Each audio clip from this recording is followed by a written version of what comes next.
ఏమైంది పాలవంచాలో? విజయ నర్సింగ్ హోమ్లో దారుణం అంటండి.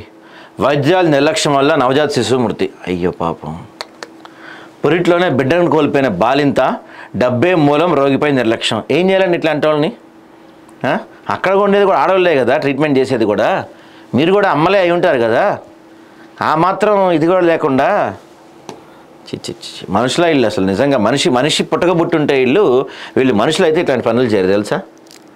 నవమాసాలు నిండిన నవజాత శిశువు భూమి మీద అడుగు పెట్టకముందే వైద్యురాలు నిర్లక్ష్యంగా కన్నుమూసింది. పొరిట్లోనే నవజాత శిశువు మృతి చెందడంతో ఆ కుటుంబం విలపించింది. పాపం ఆమె పొరిటి నొప్పులతో బాధపడుతున్న గర్భిణికి సరైన సమయంలో వైద్యం అందించి ఉంటే తాము బిడ్డను కోల్పోయే వాళ్ళం కాదంటూ బాధితులు నిరసనగా దిగారు. తమకు ఇంత అన్యాయం జరిగినా అదేమీ పట్టనట్టు హాస్పిటల్ యాజమాన్యం ఫీజు చెల్లించకపోతే వైద్యం అందించమని అమానుషంగా ప్రవర్తించడం సరైనది కాదంటూ వాళ్ళు లబ్బోదివ్వం అంటారు. ఎన్నో ఆశలతో ఆసుపత్రికి వచ్చిన తమకు పుట్టింది మగబిడ్డ అని తెలిసినా కానీ మృత శిశువు తమ చేతికి రావడంతో ఆ కుటుంబం కన్నీరు మున్నీరైంది. అయ్యయ్యో పాపం. ఆ హాస్పిటల్ పైన ఇప్పటికే బోల్డ్ కంప్లైంట్స్ ఉన్నాయంటండి. మరి ఏం చేస్తున్నారు ఆఫీసర్స్? హాస్పిటల్స్ పైన ఇప్పటికే బోల్డ్ కంప్లైంట్స్ ఉంటే ఇంకా ఎంతమంది చచ్చిపోతే మీరు అక్కడ చర్యలు తీసుకుంటారు? పాప మా తల్లి 9 నెలలు ఎంతో కష్టపడి మోస్తుంటుంది. చివరికి కనే టైంకి ఆ పిల్ల లోపల ఉన్న బేబీ చనిపోయిందంటే ఆ తల్లికి ఎంత కడుపు కోత ఉంటుంది చెప్పండి. వైద్యురాలు లేటుగా వచ్చిందంట. పాల్వంచి పట్టణం నెహ్రూ నగర్ చెందిన భవానీ అను గర్భిణీ స్త్రీ నెల 26న ఉదయం 4:30 గంటలకు స్థానికంగా ఉన్న విజయ నరసింహ హాస్పిటల్కి వెళ్ళారు. ఈ నెల 21న డాక్టర్ విజయలక్ష్మి భవానీ 30 డెలివరీ తేదీ చెప్పగా 26 తెల్లవారుజామున నొప్పులు ఎక్కువ కావడంతో నర్సింగ్ హోమ్కి వెళ్ళి చేరారు.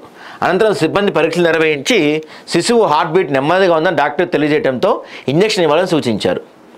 డాక్టర్ గర్భిణీ భర్త క్రాంతి, అత్త లక్ష్మికి సిబ్బంది ఇంజెక్షన్ వేయాలంటే సూచించారు. దానికి వారు అంగీకరించి ఇంజెక్షన్ ఇప్పించిన అనంతరం పేషెంట్కి నొప్పులు ఎక్కువ కావడంతో మరోసారి సిబ్బంది డాక్టర్కు తెలియజేశారు. డాక్టర్ ఆపరేషన్ సిద్ధం చేయమని 7 గంటలకు చెప్పిన డాక్టర్ 9:30కు వచ్చారంటండి. చూసారా పాపం. ఆమె ఉదయం 4:30 నుంచి ఎంత నొప్పులు పడి ఉంటుంది. 4:30కి ఆమె హాస్పిటల్కి వెళ్తే 9:30కు వచ్చారంట డాక్టర్ గారు పాపం.